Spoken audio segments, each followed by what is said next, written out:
ఇప్పుడు ఏ రేవంత్ రెడ్డి అయితే 10 సంవత్సరాలు కేసీఆర్ పాలనలో మెగా కృష్ణారెడ్డిని రోజు తిట్టని రోజు లేదు.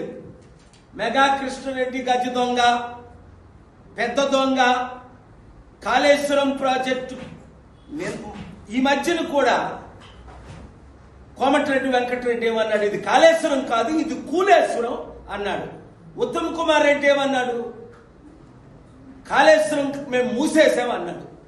ఓకే, మరి అలాంటి కాళేశ్వరం మెగా కృష్ణారెడ్డికి 15,000 కోట్ల ప్రాజెక్టు, 3 ప్రాజెక్టులు రేవంత్ రెడ్డి నిన్న ఎందుకు కాంట్రాక్ట్ సైన్ చేశాడు?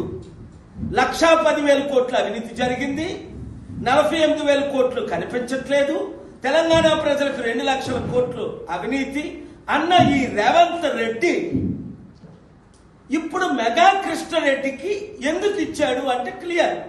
కాంగ్రెస్ పార్టీకి మెగా కృష్ణారెడ్డి ఎన్ని వందల కోట్లు బాండ్ల ద్వారా, మరి బ్లాక్ మనీ ఎంత ఇస్తున్నాడో లెక్కే లేదు. ఎందుకంటే కాంగ్రెస్ పార్టీ గెలాలంటే మొన్న 4,000 కోట్లు ఖర్చు అయిందట. ఈ 4